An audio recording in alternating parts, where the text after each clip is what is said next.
Assalamualaikum warahmatullahi wabarakatuh. Saudara-saudaraku semuanya dan sahabatku semua, terutama seluruh warga masyarakat di seluruh titik penjuru desa di Kabupaten Kuburaya, di 9 kecamatan dan 118 desa. Saat ini kita tentu memahami dari informasi maupun dari situasi yang ada bahwa pandemi COVID-19 ini benar-benar masih nyata ada di sekitar kita, dan kita saat ini masih hidup di tengah-tengah kondisi pandemi COVID-19. Maka saya mengajak dan sekaligus di sini untuk mengingatkan kita semua agar berusaha untuk tidak lengah. Jangan menganggap remeh, karena ini justru varian COVID yang jauh lebih mematikan dan membahayakan. Apalagi kejadian terakhir di India, di mana secara masif pada saat itu sudah landai turun, tapi tiba-tiba melonjak drastis dan bahkan banyak menimbulkan kematian yang luar biasa. Jadi saya melihat dan mendengar juga informasi bahwa ini sudah masuk ke Indonesia dari beberapa titik, dan sudah ada beberapa kejadian yang dideteksi bahwa itu adalah varian baru yang mematikan. Oleh karena itu, saat ini kita menghadapi situasi menjelang Hari Raya Idul Fitri, dan kejadian di India sendiri itu terjadi karena adanya hari keagamaan, di mana semua bereforia, berkumpul, luar biasa berkerumun, mandi bersama di Sungai Gangga dan sebagainya, berkerumun di semua tempat, titik kumpul yang luar biasa, dan tidak menggunakan protokol kesehatan. Merasa pandemi COVID-19 sudah bisa ditaklukkan, padahal justru inilah lengahnya warga masyarakat di sana, dan pada akhirnya ini semua menjadi bencana yang luar biasa berlipat ganda dampaknya. Oleh karena itu kita di Kuburaya, yang mana kita juga tahu bahwa Kuburaya ini cukup rentan, bandara berada di Kuburaya, pintu udara masuknya. Kemudian kita juga berada di sekitar area hinterland Kota Pontianak, yang mana kepadatan penduduknya sangat tinggi.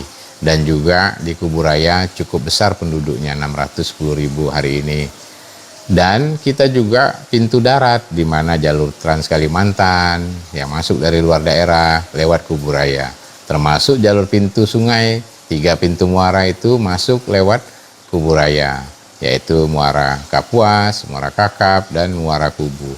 Sehingga semua ini akan berdampak di mana kita harus benar-benar lebih memperkuat upaya bisa mencegah ini dengan strategi kepung bakul yang selalu kita gaungkan dari sejak setahun lalu.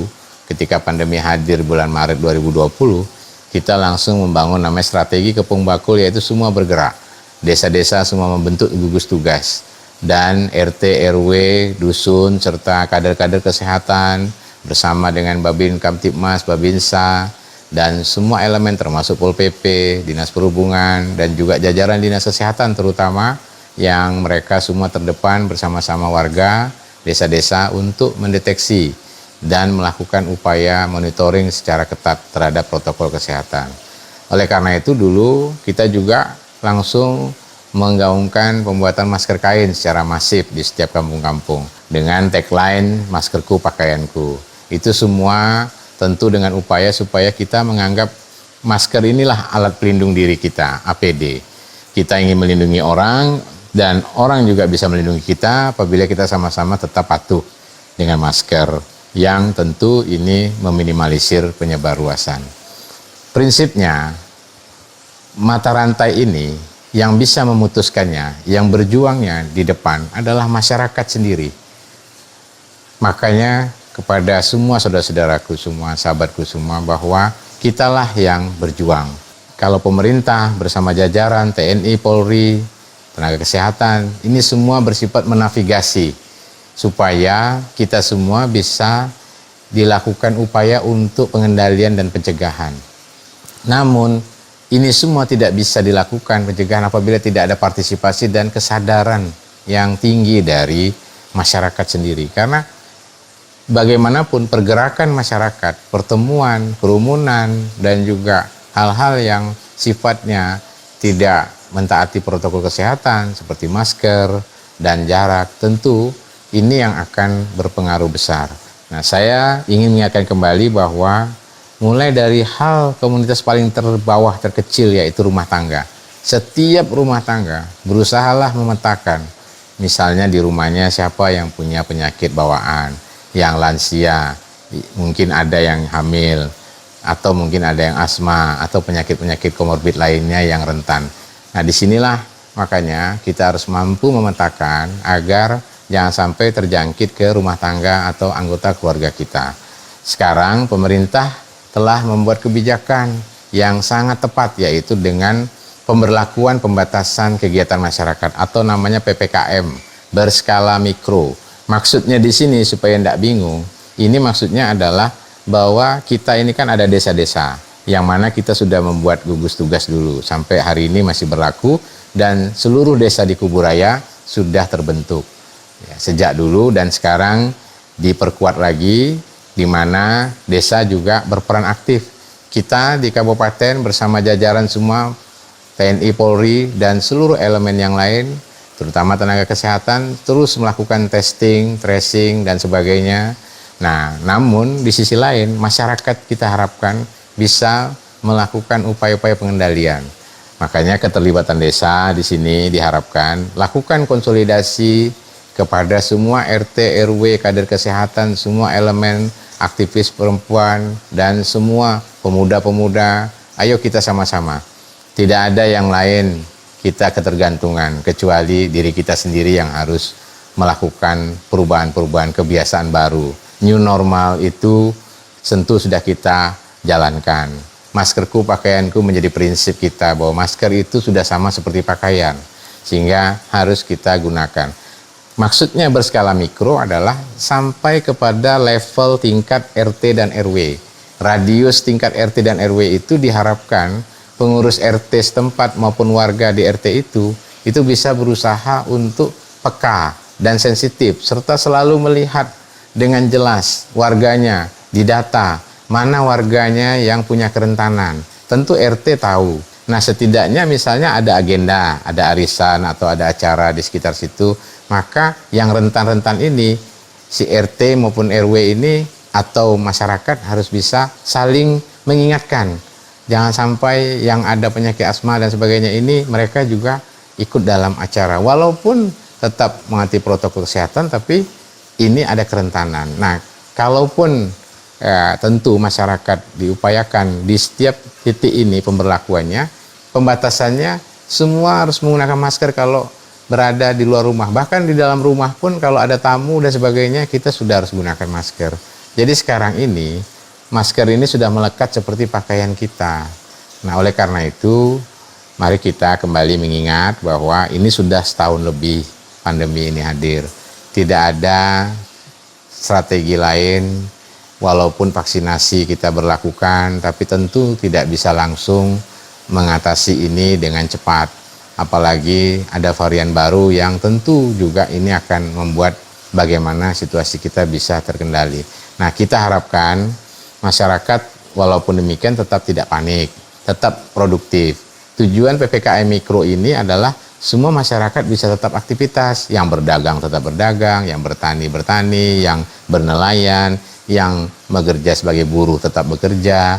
Tapi satu hal, terus tidak boleh kita lengah menggunakan protokol kesehatan, dan berusahalah menghindari tadi apabila ada keluarga atau siapapun termasuk kita sendiri yang punya komorbid, kita harus sadar, kita harus mengurangi pertemuan yang sifatnya dalam jumlah yang besar dan membahayakan kita. Saudara-saudaraku sekalian, cerita mudik yang saat ini tentu menjadi trending topik, ya kita tahu bahwa ini semua kebijakan dari tahun lalu juga sebetulnya sudah diambil, hanya memang lebih diperketat tahun ini karena adanya kejadian di India dan khawatir bisa sama terjadi di Indonesia. Oleh karena itu, Bapak Presiden bersama semua Panglima TNI, Kapolri, dan seluruh Menteri Kesehatan dan seluruh jajaran kabinet itu mengambil kebijakan untuk larangan mudik. Ya, dari tanggal 6 ini sampai 17 Mei. Dimaksudkan ini sebetulnya kita harus memahami persepsinya. Tentu beliau-beliau itu memahami bagaimana perasaan batin kita yang rindu akan kampung dan bertemu sanak keluarga dan orang tua dan sebagainya. Namun, dalam kondisi seperti ini, kita juga harus bijak dan negarawan. Jadilah masyarakat yang berpikir besar, karena disinilah kita diuji. Apakah kita mampu untuk berpikir besar, untuk mengalahkan apa yang mungkin menjadi selama ini, ya tentu semuanya juga ingin pulang kampung. Tapi ketika dilakukan serentak, di mana-mana terjadi penumpukan orang, mulai dari antrian sampai kepada transportasi massal, sampai kepada baik di kapal maupun di pesawat maupun di bandara, di pelabuhan, di dermaga atau terminal atau di tempat-tempat pusat perbelanjaan dan sebagainya, dan juga di kampung kita mungkin di sana sini kita terjadi pertemuan. Ini sebetulnya sangat beresiko sekali ketika itu terjadi pada waktu yang bersamaan. Apa yang disampaikan Bapak Presiden bersama jajaran kabinet, sebetulnya di sini kita melakukan pengendalian supaya kita memahami bahwasannya untuk Hari Raya Idul Fitri ini kita menahan diri. Ya tentu bisa semua dilakukan dengan Zoom meeting atau video call dan sebagainya. Sekarang teknologi sudah sangat canggih. Kita bisa bertemu dengan keluarga 10-15 orang sekaligus pun bisa kita komunikasi. Yang penting semuanya sehat di kampung. Yang penting semuanya tahu bahwa kita dalam keadaan baik. Malah justru kita tidak menimbulkan kesedihan-kesedihan. Jangan sampai kita maksakan diri pulang kampung, kemudian kita ini jadi pembawa. Kita tidak tahu di tengah jalan, kita bertemu orang, tahu-tahu kita membawa sebagai carrier ke kampung kita. Atau mungkin pulang dari kampung kita membawa juga. Nah, oleh karena itu, saya kira semua harus bijak. Para orang tua, keluarga di kampung, saya minta semuanya, di Kuburaya terutama juga, sampaikan kepada keluarga kita yang di luar Kalimantan Barat, yang di luar Kabupaten Kuburaya, yang mungkin berada di daerah lain. Sementara menahan diri, kita yang penting sehat semuanya. Jangan dipaksakan. Mungkin masih ada waktu-waktu lain nanti ketika sudah semuanya situasinya tidak lagi dalam keadaan perayaan bersama. Nanti bisa saja ada yang baru bisa kembali nanti. Yang penting kan semuanya meyakinkan bahwa kita semua sehat-sehat, baik yang berada di luar daerah keluarganya, ya baik itu orang tuanya maupun anak-anaknya dan cucu dan sebagainya, semua sehat.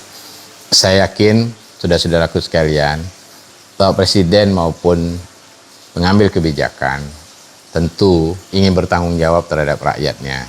Dengan cara inilah langkah bijak ya yang diambil, tentu untuk mengajak semua menyelamatkan bagaimana agar kita ini tidak menimbulkan keparahan yang jauh lebih tentu akan membuat kesedihan yang luar biasa. Kita di Indonesia termasuk di Kuburaya ini, saya mengajak mari kita berpikir bijak. PPKM mikro tadi diterapkan dengan baik. Siapa yang tidak pakai masker terus diingatkan, jangan dibiarkan. Sekarang juga ada edaran dari Mendagri untuk larangan buka bersama dengan maksud supaya ini juga menjadi bagian untuk menghindari penyebar luasan COVID tadi. Kita sudah apel tadi, operasi ketupat 2021 bersama jajaran Polres maupun juga jajaran Kodim dan seluruh jajaran dinas-dinas perhubungan, Pol PP dan lain-lainnya di Kuburaya. Nah, ini semua tentu juga dalam rangka kita ingin bersama-sama kepung bakul, semua ayo bergerak dan jangan panik, yang penting kita peka. kita terus produktif. Jadi di tengah pandemi kita memang tetap harus bersemangat karena ini juga bagian penting untuk membangun suasana bahagia. Jangan lupa bahwa kita harus berusaha dalam situasi di tengah pandemi, hindarkan emosional. Jauhkan dari hal-hal yang bersifat emosional. Artinya kita menahan diri, jangan sampai kita justru nanti imunitas kita justru menjadi turun dan kita justru membahayakan diri kita maupun anggota keluarga. Kuburaya saat ini dengan kondisi yang ada, mari kita perkuat supaya jangan sampai ada zona oranye di desa-desa yang ada di Kuburaya. Hari ini ada 6 desa yang bersatu zona kuning, ya, terutama di tepi-tepian perkotaan. Nah, kita berharap ini jangan sampai menjadi zona oranye, ya, karena itu juga nanti akan lebih diperketat. Nah, pelaku usaha harus paham, apabila justru menimbulkan klaster penyebaran, maka itu akan merugikan Anda sendiri. Jadi pelaku usaha juga harus paham, harus menyiapkan supaya semua mematuhi protokol kesehatan. Yang tidak gunakan masker harus diingatkan, ya, dan juga kalau perlu menyediakan, ya, supaya nanti semua pengunjung jangan sampai lengah.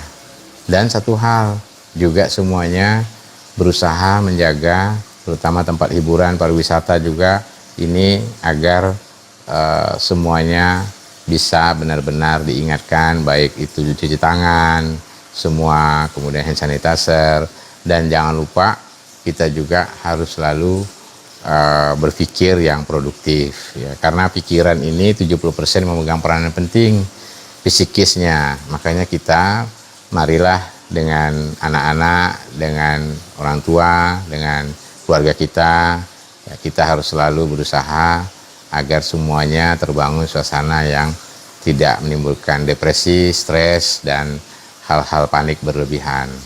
Namun waspada. Waspada tidak berarti harus panik.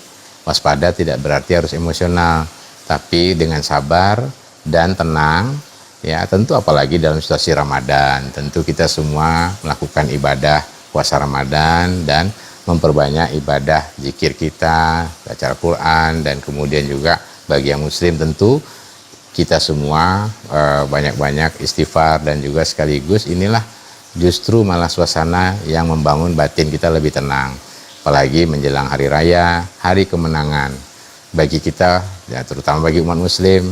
Kemenangan itu kan sebetulnya substansinya adalah kemenangan dari kita mampu mengalahkan nafsu kita, mampu mengalahkan hal-hal yang membawa kita kepada hal-hal yang justru tidak baik.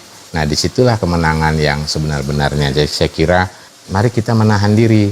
Disinilah kemenangan yang sebetulnya, bahwasannya kita menggunakan masker, kita mengalah untuk supaya melindungi orang ini, justru disinilah membuktikan bahwa kita ya justru punya derajat yang tinggi. Derajat keikhlasan yang tinggi itulah yang sebetulnya membuat kebahagiaan yang baik bagi semua. Makanya semua pasti ingin mengejar bahagia. Tidak ada orang yang ingin mengejar susah, cemas, resah, depresi, tidak ada. Pasti semuanya ingin hidup bahagia, tenang. Makanya kita jangan maksakan diri terhadap hal-hal yang jelas-jelas bisa berisiko. Sekali lagi, mari kita menjadi masyarakat yang tidak hanya jadi rakyat biasa, tapi rakyat yang bukan rakyat biasa, yaitu rakyat pejuang. Kenapa? Karena kitalah yang berjuang. Apabila berjuang dengan mengalahkan kita untuk memaksakan mudik tadi, mengalahkan diri untuk terus menggunakan protokol kesehatan, mengalah karena kita tidak maksakan yang rentan tadi, akhirnya bisa terdampak dan bisa semuanya ikut berpartisipasi, ikut bergerak untuk mengatasi tetangga kita yang lain. Kita jangan tidak peduli dengan orang, kita peduli dengan semuanya. Setiap melihat orang tidak gunakan masker, setiap melihat orang berkumpul, kita selalu ingatkan. Nah, dengan cara ini berarti kita sudah membangun kepedulian. Disinilah kemenangan kita sebetulnya, yaitu mampu untuk berpikir besar, negarawan, dan menjadi masyarakat yang benar-benar turut berjuang. Dan tentu dengan langkah ini kita tidak hanya melahirkan diri kita sebagai beban bagi daerah, beban bagi republik ini, tapi kita buktikan bahwa kita sebagai masyarakat yang berjuang di garis depan memutus mata rantai COVID-19 dan meredakannya sehingga kita bisa sehat, selamat, bahagia, Dan disitulah sebetulnya yang dibutuhkan Republik ini, sikap kita, dan sekaligus disitulah kita benar-benar berkontribusi bagi keselamatan dan kesehatan dan kebahagiaan kita semuanya. Demikian, salam semua keluarga, semoga bahagia dan tetap bisa sehat menjalankan ibadah puasa Ramadan bagi umat Islam dan perayaan Idul Fitri dengan sederhana dan dengan tentu menjauhkan dari hal-hal yang beresiko. Terima kasih. Wassalamualaikum warahmatullahi wabarakatuh.